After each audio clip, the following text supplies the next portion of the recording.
Good morning. Welcome to 30 Days of Transformation. Today is day 17. I'm sorry I missed yesterday. I'm also running a little late this morning. So yesterday I was teaching subtle yoga for chronic pain at the Mountain Area Health Education Center to a group of 30 behavioral health professionals. It was really inspiring.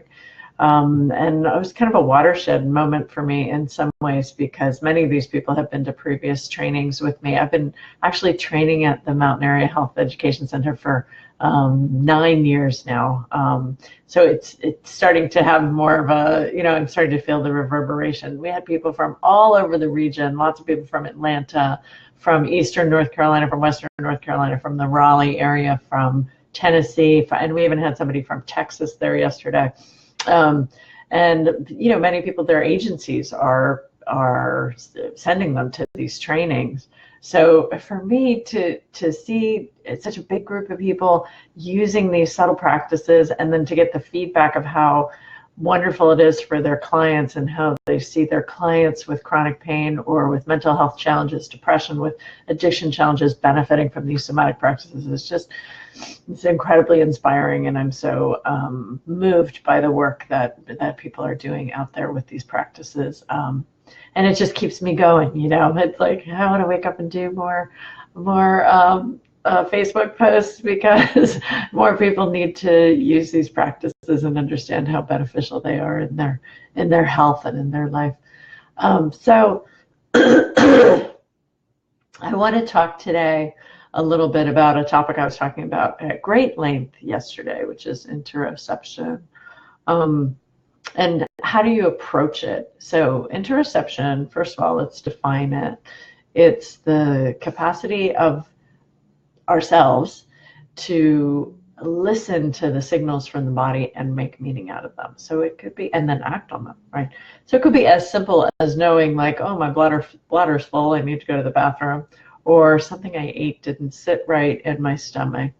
Or, and then it can be more complex. It could be something like, I'm having a gut feeling about this person, or I'm noticing that my heart rate is speeding up as I'm in this particular situation. So that kind of awareness is so important because it helps us to understand if our feelings are lining up with our values and our intentions, and then acting based on that.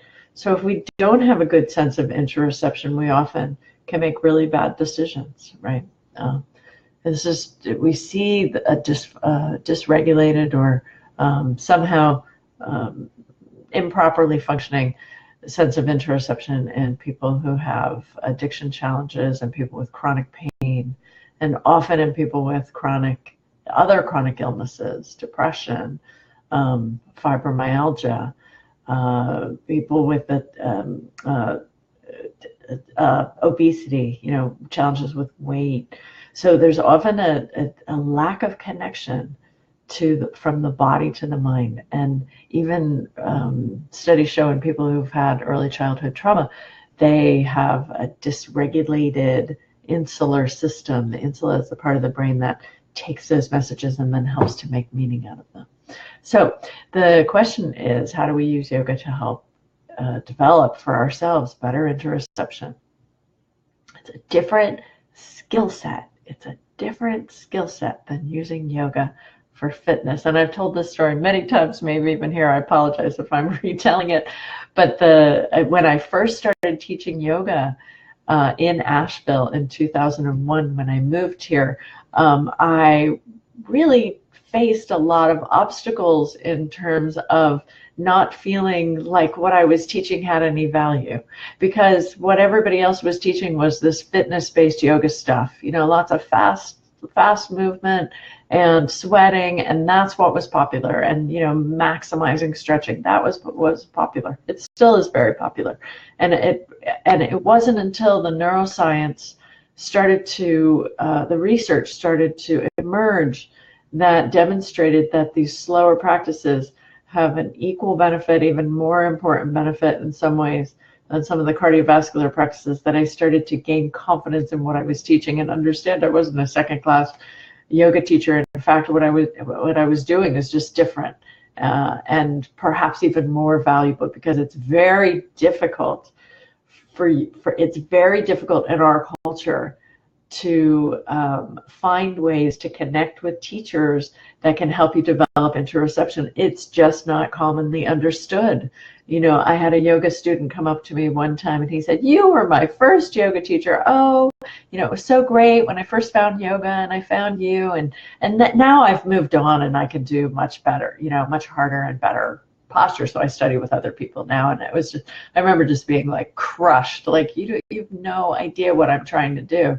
It wasn't until the research started to emerge, as I said, which has really been in the past 5 years, that has helped us to understand the benefits, the health benefits of these slow internal practices. So I knew that they were always really beneficial, but I didn't know how to explain them. And now I do. And then that's why I'm so excited about it, But the link that I gave you here in the live stream today is for an ebook that I wrote last summer. It's called Go Slow.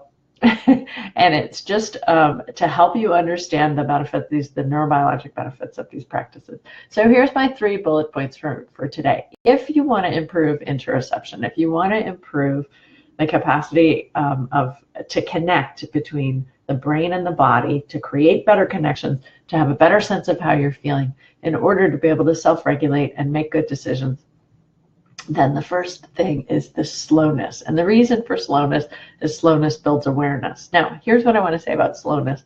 Not everybody can do it. It's a skill set, and it requires certain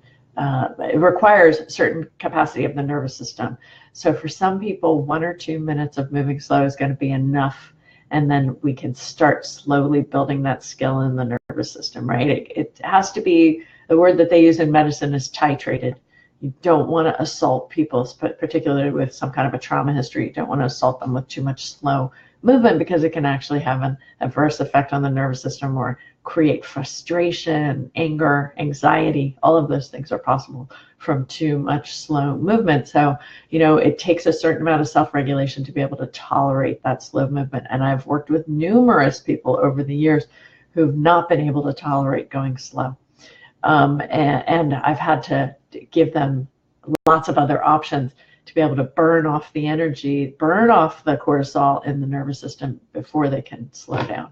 So don't expect, people with anxiety or a diagnosis to be able to come in and just lie down on the floor and put their legs up the wall. It's not necessarily, that's not necessarily possible for many people. So slowness of movement is important. And then the second bullet point today is spaciousness, softness, and kindness. So I take people through particular interoceptive practices when I'm teaching that help them feel a sense of softness, and especially in an area that feels painful, spaciousness, and then bringing a sense of kindness to that area. And then the next bullet point, the last bullet point, is confidence, because we want to, instead of sending the messages to our body, like you've heard people say, I have a bad back or I have a bad knee. So instead of sending those messages, because that intention really reinforces, it reifies that understanding of the body. So instead we want to send, you can always do the gratefulness stuff. That's really useful for that part of your body, but also just a sense of confidence. Like, I know my lower back can walk me through life. I know my knee is doing what it needs to. Maybe I need to get surgery at one point. Maybe physical therapy is going to be something that helps me, but I know that this part of my body is doing what it needs to right now for whatever reason.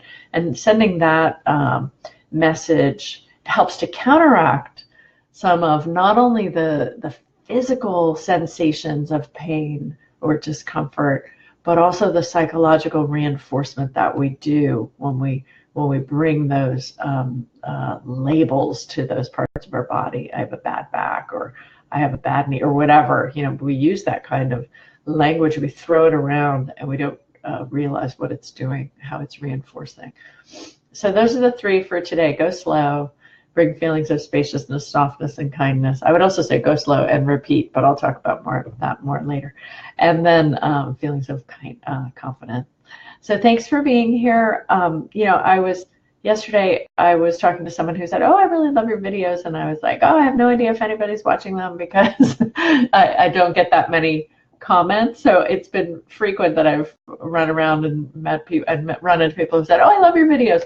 So please leave a like or a comment because that really helps, and I'm happy to answer any questions as well. Okay, have a great day. I'll see you tomorrow. Namaste.